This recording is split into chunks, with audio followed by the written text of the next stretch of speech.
ভারতের অর্থনীতিতে পড়েছে মহাধস। ভারতীয় রুপির রেকর্ড দরপতন যা দেশটির সামগ্রিক অর্থনীতিতে গভীরভাবে প্রভাব ফেলছে। জুলাই বিপ্লবে বাংলাদেশের কপাল খুললেও যেন কপাল পুড়েছে ভারতের। বিশেষজ্ঞরা বলছেন, ভারতের এই অর্থনৈতিক সংকটের অন্যতম কারণ প্রতিবেশী বাংলাদেশের সাথে সম্পর্কের অবনতি।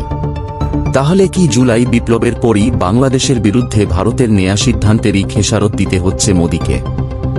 বাংলাদেশের সঙ্গে এই মুহূর্তে ভারতের সম্পর্ক স্বাভাবিক নয়। বিশেষ করে ছাত্র জনতার আন্দোলনের মুখে আগস্ট মাসে শেখ হাসিনা ভারতে পালিয়ে যাওয়ার পর দুই দেশের সম্পর্কের অবনতি হতে শুরু করে। প্রতিবেশী দেশ বাংলাদেশ এবং ভারতের মধ্যে সম্পর্কের অবনতির কারণে ভারতের অর্থনীতি একটি বড় ধরনের ধাক্কা খেয়েছে। বিশেষ করে বাংলাদেশ থেকে পর্যটক প্রবাহ বন্ধ হয়ে যাওয়ায় ভারতের পর্যটন শিল্পে প্রায় $40 বিলিয়ন ক্ষতি হয়েছে বলে ধারণা করা হচ্ছে। বাংলাদেশিদের ভারতীয় ভিসা বন্ধ করে নিজের বিপদ নিজেই ডেকে এনেছে ভারত। কারণ ভারতে ভ্রমণে যাওয়া পর্যটকদের মধ্যে প্রায় শীর্ষে থাকে বাংলাদেশ। ভারতের পর্যটন খাতে প্রতি বছর প্রায় $30 বিলিয়ন আয় করে, যার মধ্যে $6 বিলিয়ন আসে শুধুমাত্র বাংলাদেশি পর্যটকদের কাছ থেকে। বাংলাদেশি পর্যটকরা ভারতের মোট বিদেশি পর্যটকদের 22%।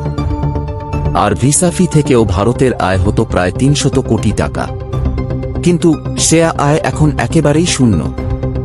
ভারতের পর্যটন মন্ত্রণালয় বলছে, 2024 সালের জানুয়ারি থেকে জুন মাস পর্যন্ত ভ্রমণে যাওয়া পর্যটকদের মধ্যে সবচেয়ে বেশি ছিলেন বাংলাদেশিরা।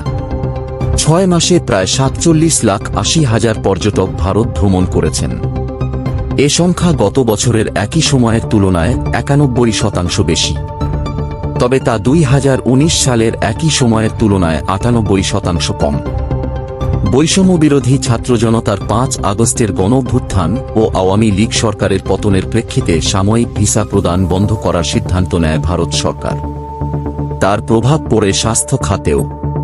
কেয়ারেজ রেটিং রিপোর্ট অনুসারে ভারতের মোট চিকিৎসা পর্যটনে শতকরা প্রায় 50 থেকে 60% অবদান রাখে ভারতের প্রতিবেশী রাষ্ট্র বাংলাদেশ। এদিকে বাংলাদেশের পর্যটকদের সংখ্যা কমে যাওয়ার কারণে কার্যত ধুঁকছে নিউ মার্কেট চত্বর। মধ্য কলকাতার প্রায় 2 বর্গ কিলোমিটার এলাকা জুড়ে প্রায় 100টি হোটেল এবং ছোট বড় মিলিয়ে প্রায় 3000 দোকান রয়েছে, যেগুলো পুরোপুরিভাবে নির্ভর করে এই বাংলাদেশি পর্যটকদের উপরে।